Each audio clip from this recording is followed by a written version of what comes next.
Hello दोस्तों, मैं हूं विशाल और मैं आज आपके लिए लेकर के आया हूं एक बहुत ही ज़्यादा इम्पोर्टेंट सेशन। आज के सेशन में हम लोग इंग्लिश के विषय में बहुत डिटेल में बात करेंगे कि इंग्लिश जो सेक्शन है, कम से कम जो एसएससी एग्जाम के पर्सपेक्टिव से जो बच्चों के लिए बहुत बहुत बहुत ज़्यादा प्रॉब्लम क्रिएट करता है, इस सेक्शन में मार्क्स कैसे स्कोर करें। और मुझे लगता है कि जो सबसे ज़्यादा प्रॉब्लम फेस करते हैं वो आते हैं हिंदी माध्यम के जो बच्चे होते हैं, वो बच्चे जिनकी शुरुआती पढ़ाई, शुरुआत से लेकर के क्लास 12 तक की पढ़ाई, 11 12 तक की पढ़ाई जो हुई है वो हिंदी माध्यम में हुई है। तो ऐसे बच्चे जो होते हैं वो सबसे ज़्यादा किसी सेक्शन से डरते हैं, तो वो होता है इंग्लिश का सेक्शन।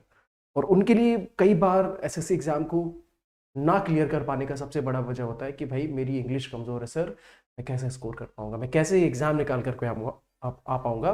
तो ये जो आज का सेशन है आपके लिए, ये बहुत ज़्यादा इंपॉर्टेंट होने वाला है। इस सेशन में मैं आपके साथ डिस्कस करूंगा कि कैसे आप, अगर आप हिंदी माध्यम के भी स्टूडेंट हैं तो भी आप इंग्लिश सेक्शन में फुल स्कोर कर सकते हैं। ये सेशन आपके लिए महत्वपूर्ण होने वाला है। अगर आप ये सेशन अटेंड करेंगे तो आपको पता चलेगा कि आप टीयर वन में कैसे 50 आउट ऑफ 50 मार्क्स स्कोर कर पाएंगे, और टीयर टू में कैसे आप 135 आउट ऑफ 135 मार्क्स स्कोर कर पाएंगे। ठीक है, तो ये जो स्ट्रैटेजी है, ये स्ट्रैटेजी आपके लिए बहुत इंपॉर्टेंट होने वाली है। और ये मैं किस सब्जेक्ट के बारे में बात कर रहा हूँ? मैं बात कर रहा हूँ मेरे दोस्त, मैं बात कर रहा हूँ इंग्लिश सब्जेक्ट के लिए। ठीक है, ये मैं इंग्लिश सब्जेक्ट के लिए बात कर रहा हूँ। तो आज के सेशन में हम लोग क्या डिस्कस करने वाले हैं? आज के सेशन डिस्कस करने वाले हैं द स्ट्रैटेजी जो आप यूज कर सकते हैं, using which you would be able to score 100% marks, चाहे वो टीयर 1 हो चाहे वो टीयर 2 हो, इंग्लिश के सेक्शन। चलिए बढ़ते हैं, तो स्ट्रैटेजी को डिस्कस करते हैं आज की। देखिए, आपने रतन टाटा का नाम जरूर सुना होगा। रतन टाटा की एक बहुत फेमस कोट है। रतन टाटा जो हमारे देश के एक अमूल्य रत्न थे, राइट, बहुत बड़े इंडस्ट्रियलिस्ट थे, बहुत बड़े फिलैंथ्रोपिस्ट थे। उन्होंने लाखों करोड़ों रुपए तो ऐसे ही जनता के लिए डोनेट कर दिए। उनकी एक बहुत फेमस कोटेशन है, the greatest pleasure I have had is trying to do something that everybody says could not be done.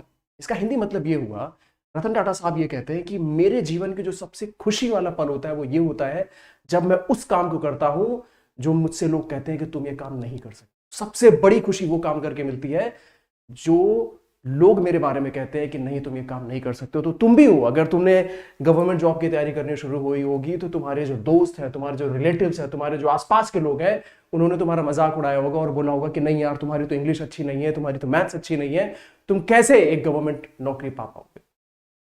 तो आपको ये जो माइंडसेट है रतन टाटा साहब का, ये माइंडसेट आपको याद रखना है कि आपको you have to accomplish impossible, एक ऐसी चीज करके दिखानी है।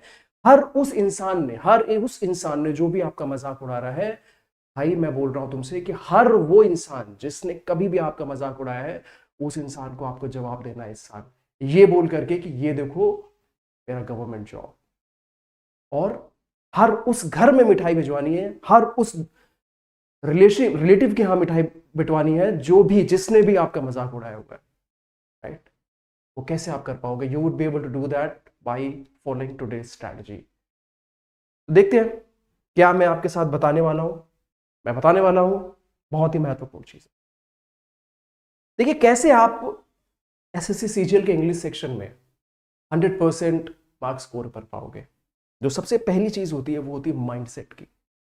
अगर आपका माइंडसेट विक्टिम माइंडसेट है, अगर आपने अपने दिमाग में ये बना के रखा हुआ है सर मैं हिंदी मीडियम के बैकग्राउंड से आता हूं तो मैं कैसे अच्छे मार्क्स स्कोर कर पाऊंगा, या फिर आपने अपने दिमाग में ये माइंडसेट बना करके रखा हुआ है कि सर मेरी शुरुआती पढ़ाई जो थी वो अच्छी नहीं थी तो मैं कैसे 100% मार्क्स स्कोर कर पाऊंगा, मेरे से तो हो ही नहीं पाएगा।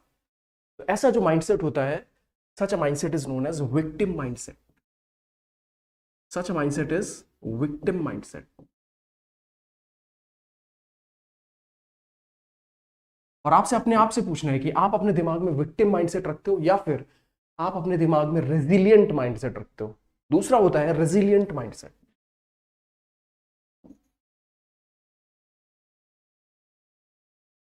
जो रेजिलियंट माइंडसेट का इंसान होता है वो ये बोलता है कि मेरे जीवन में कितनी भी समस्याएं आए, मेरे जीवन में कितनी भी प्रॉब्लम्स आए, no matter what happens I won't give up. तो आपको ये चूज करना पड़ेगा कि आप अपनी लाइफ में विक्टिम माइंडसेट रखते हो या फिर आप अपने लाइफ में रेजिलियंट माइंडसेट रखते हो। आपने महाभारत की स्टोरी जरूर पढ़ी होगी। तो उसमें श्री कृष्ण जी भी थे और कर्ण भी था, राइट। और दोनों ही के जीवन में बहुत सारी ट्रेजेडीज हुई थी, चाहे वो श्री कृष्ण जी हो या फिर कर्ण रहा हो। पर कर्ण ने जो भी उसके जीवन में गलत चीजें हुई, जो भी उसके जीवन में ट्रेजेडीज हुई, उसको उसने विक्टिम माइंडसेट के साथ अपनाया। और जो कृष्ण थे, उनके जीवन में जो भी गलत चीज हुई उससे उन्होंने सीखा, and he turned out to be a god. उन्होंने अपने जीवन में इतनी बड़ी अचीवमेंट्स की लोग उनको एज अ गॉड वर्शिप करते थे। तो सिमिलर माइंडसेट आपको अपने लाइफ में रखना है कि नो मैटर व्हाट हैपेंस, जितनी भी प्रॉब्लम्स आपकी लाइफ में आए, आपको विक्टिम माइंडसेट नहीं रखना है। आपको क्या चूज करना है? You have to choose the resilient mindset. No matter what happens, you will do everything under your capacity कि भाई मेरे को अच्छे से अच्छे मार्क्स स्कोर करने हैं, मेरे को गवर्नमेंट जॉब सिक्योर करनी है। तो रेजिलियंट माइंडसेट का एक बहुत अच्छी स्टोरी है। ये स्टोरी है गांव से आने वाले एक लड़के की, जो अपने जीवन में बहुत बड़ा खिलाड़ी बनना चाहता था, और वो दुनिया का सर्वश्रेष्ठ खिलाड़ी बनना चाहता था। उस लड़के के पास बचपन से ही प्रतिभा थी, और उस बच्चे के पास इतने पैसे नहीं थे कि वो कोई एकेडमी ज्वाइन कर सके या फिर कोई बड़े बड़े क्लब ज्वाइन कर सके जहां पर वो खेल को सीख सके। पर कोई बात नहीं, उसके अंदर टैलेंट था। वो उसने हार्डवर्क किया छोटी सी उम्र से। उसने 8-9 साल की उम्र से ही हार्डवर्क करना शुरू कर दिया। पर जब वो 15 साल का हुआ तो उसकी हार्ट सर्जरी हुई। हार्ट की सर्जरी हुई और उसे कहा गया कि अब तुम्हारी हार्ट की सर्जरी हो गई है और तुम शायद अब जीवन में दोबारा कभी अच्छे से खेल नहीं पाओगे। और उसने कहा कि नो मैटर व्हाट हैपेंस, मेरे साथ कुछ भी हुआ होगा, मेरे साथ कुछ भी हो सकता है, मेरी हार्ट की सर्जरी हुई है, बट मैं दुनिया का नंबर 1 खिलाड़ी बन के दिखाऊंगा। और दोस्तों, मैं आपको बताऊंगा कि वही खिलाड़ी जिसकी 15 साल की उम्र में हार्ट सर्जरी हुई थी, वो आज दुनिया के रिचेस्ट प्लेयर्स में से आता है। मैं बात कर रहा हूँ रोनाल्डो की। मैं बात कर रहा हूं उस लड़के की जिसने बचपन में सपना देखा दुनिया का सबसे महान खिलाड़ी बनने का। भले उसके लाइफ में प्रॉब्लम्स आए, but he did not give up and he turned out to be the best player in the world. ऐसा ही माइंडसेट आपको रखना है, ऐसा ही रेजिलियंट माइंडसेट आपको रखना है। Just give me mind guys. Okay, so this is the kind of mindset that you should be having. कौन सा माइंडसेट आपके पास होना चाहिए? You should be having a resilient mindset. चलिए बढ़ते हैं आगे की तरफ। तो अगर मैं बात करता हूं एसएससी सीजीएल के पर्सपेक्टिव की, मैं अगर एसएससी सीजीएल पर्सपेक्टिव की बात करता हूं कि इसमें आप अच्छे मार्क्स कैसे स्कोर कर पाओगे, तो सबसे जो पहली स्ट्रेटजी है वो ये है कि आपको एसएससी सीजीएल के इंग्लिश के सिलेबस को समझना पड़ेगा। जो 80% ऑफ द सिलेबस है, जो 80% सिलेबस है, वो कहां से आता है? It comes from grammar, vocabulary and reading comprehension. अगर आपने ये तीन सेक्शन मास्टर कर लिए, तो आपको इंग्लिश के सेक्शन में 100% मार्क्स स्कोर करने से कोई भी रोक नहीं सकता है। तो आपको मेक श्योर करना है कि आप अपनी ग्रामर को बहुत अच्छी कर लेंगे, आप अपने वोकैबुलरी को बहुत अच्छे कर लेंगे, और रीडिंग कॉम्प्रिहेंशन करने के लिए आप मल्टीपल वेराइटीज, आप हो सकता है इंटरनेट से पढ़ें या फिर आप न्यूज़पेपर को पढ़ें। अगर आप उनको पढ़ेंगे तो लाजमी सी बात है आपकी जो रीडिंग स्किल्स है, जो आपकी अंडरस्टैंडिंग स्किल्स है, जो आपकी कॉम्प्रिहेंशन स्किल्स है, वो इंप्रूव होगी। तो हम लोगों ने क्या सीखा? हम लोगों ने ये सीखा कि भाई अपने को ग्रामर, वोकैबुलरी और रीडिंग कॉम्प्रिहेंशन, इन तीनों चीजों को मास्टर करना। ठीक है, नेक्स्ट जो सबसे महत्वपूर्ण चीज है, next very important thing is practice and practice. आप जितनी ज्यादा प्रैक्टिस करोगे उतने ही ज्यादा आपके चांसेस होंगे अच्छे मार्क्स स्कोर करने के लिए। ब्रूसली का नाम आपने सुना होगा, दुनिया के महानतम मार्शल आर्टिस्ट में से जाने जाते हैं। इनकी एक बहुत महत्वपूर्ण कोट है, he has said that I fear not the man who has practised 10,000 kicks, I fear not the man who has practiced 10,000 kicks, but I fear the man who has practiced one kick 10,000 times. मैं उस इंसान से नहीं डरता हूं जिसने 10,000 किस्मों की किक्स ट्राई की हुई है। मैं उस इंसान से डरता हूं जिसने एक किक 10,000 ट्राई की हुई है। कोट का मतलब क्या है? इस कोट का मकसद ये है कि आप जाते हो और आप 10 किताबें खरीद के लाते हो। सर मुझे इंग्लिश इंप्रूव करनी है, तो मैं इंग्लिश के लिए क्या करूंगा? मैं इंग्लिश के लिए ग्रामर की 5 किताबें उठा के ले आऊंगा, राइट? मैं क्या करूंगा? मैं ग्रामर की 5 किताबें उठा के ले आऊंगा, 5 बुक्स। और सर मैं क्या करूंगा? वोकैबुलरी की मैं क्या करूंगा? मैं वोकैबुलरी की 6 किताबें उठा करके ले आऊंगा। और अपार्ट फ्रॉम दिस सर मैं PYQ के लिए भी 3 किताबें उठा के ले आऊंगा, और अंत में क्या होता है, रिजल्ट होता है ढाक के 3 पात। ना आपने उस 5 किताबों में से कुछ पढ़ा, ना आपने वहां से 6 किताबों में से कुछ पढ़ा, ना आपने वहां पे 3 किताबों में से पढ़ा। मैं बताना क्या चाह रहा हूं, मैं बताना चाह रहा हूं कि आपका जो रिसोर्सेज होने चाहिए, जो आपके बुक्स होनी चाहिए, जो आपके टीचर्स होने चाहिए, वो लिमिटेड होने चाहिए। ऐसा नहीं हुआ कि आप 1000 सोर्सेज से पढ़ रहे हो, राइट।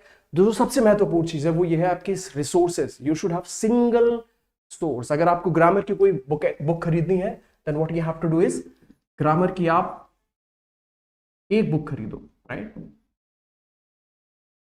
ग्रामर की कोई भी एक बुक ले लो, वो कैप की भी आप एक बुक लेंगे, और अगर आप आरसी वगैरह की कोई सेपरेट बुक लेना चाहते हैं तो उसकी भी एक बुक रहेगी। एंड देन फॉर PYQ उसके लिए भी आप सिर्फ और सिर्फ एक बुक लेंगे। ऐसा नहीं होना चाहिए कि आप 10 तरीके की बुक, 10 ग्रामर की बुक ले आ रहे हो, 10 वोकैब की बुक ले आ रहे हो, 10 आरसी की बुक ले आ रहे हो, 10 PYQ की बुक ले आ रहे हो, फिर आपको 10 साल लग जाएंगे सिलेक्शन लेने में। अगर आपको 1 साल में ही सिलेक्शन लेना है तो आपको रिसोर्सेज भी अपने लिमिटेड रहेंगे, रखने होंगे। आपका फोकस आपको मेंटेन रख के रखना पड़ेगा। आपको एक ही बुक को मल्टीपल बार रिवाइज करना रहेगा। Only then you would be able to score good marks. I hope that makes sense, right. और लास्ट में जो सबसे महत्वपूर्ण चीज है, the most important thing is trusting your mentors, trusting your teachers. मैं नहीं बोल रहा हूं कि आप सिर्फ मुझसे इंग्लिश पढ़ें, मैं तो ये बोल रहा हूं कि आप किसी भी टीचर से इंग्लिश पढ़ें, पर you should have complete faith in that teacher. आपको उस टीचर के अंदर पूरा का पूरा विश्वास होना चाहिए। अगर वो टीचर आपसे बोल रहा है कि दिन में 10 घंटे पढ़ना है, तो आपको 10 घंटे पढ़ना है, चाहे कुछ भी हो जाए।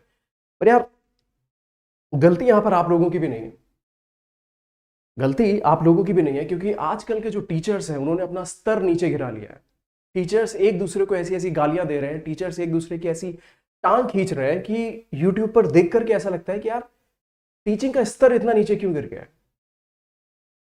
मतलब यार, no matter what happens, some other person is a teacher. कोई दूसरा इंसान टीचर है, आप उसकी टांग खींच रहे हो। ये सब करके क्या मिल रहा है आप?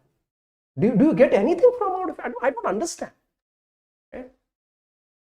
एज अ टीचर हमारा क्या योगदान होना चाहिए? As a teacher it should be our responsibility. हमारी जो एकमात्र जिम्मेदारी होनी चाहिए वो ये होनी चाहिए कि बच्चों का भविष्य कैसे अच्छा करें।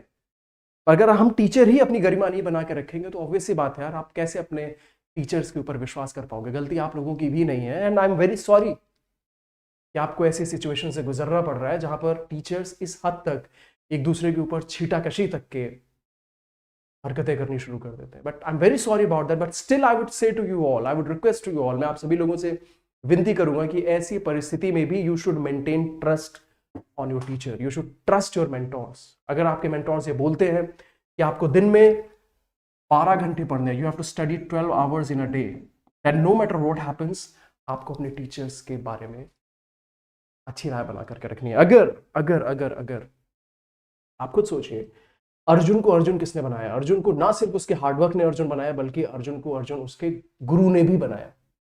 तो अर्जुन के गुरु का भी उतना योगदान है जितना अर्जुन के हार्डवर्क का है।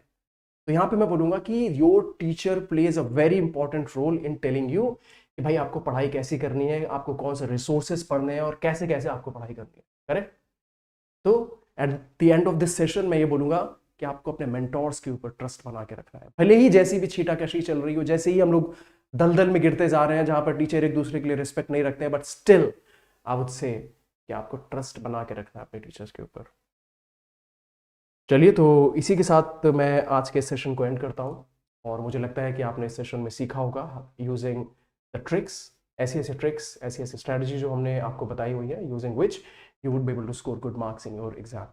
ऐसी स्ट्रैटेजी को फॉलो करके आप अपने एग्जाम में अच्छे मार्क्स ला पाएंगे। क्यों? क्योंकि मैंने अपने हार्डवर्क से, I also came from a Hindi medium background, मैं खुद एक हिंदी माध्यम का छात्र हूँ। मैं हिंदी माध्यम यूपी बोर्ड से पढ़ा हुआ हूँ, और मैंने इंग्लिश में 135 में से 135 स्कोर किया हुआ है। ये मैं कुछ ब्रैग नहीं कर रहा हूँ, मैं यहाँ पर कुछ अपनी शीख ही नहीं बगाड़ रहा हूँ। मैं आपको सिर्फ ये बताना चाह रहा हूँ कि एक मेरे जैसा स्टूडेंट जो हिंदी मीडियम से आकर के भी अगर 135 में 135 स्कोर कर सकता है, अगर मैं कर सकता हूँ तो आप क्यों नहीं, आप भी वो काम कर सकते हैं। चलिए, तो इसी के साथ आज का सेशन मैं एंड करना चाहूंगा। See you in the next session. आप अपना ध्यान रखिएगा और मिलते हैं अगले सेशन।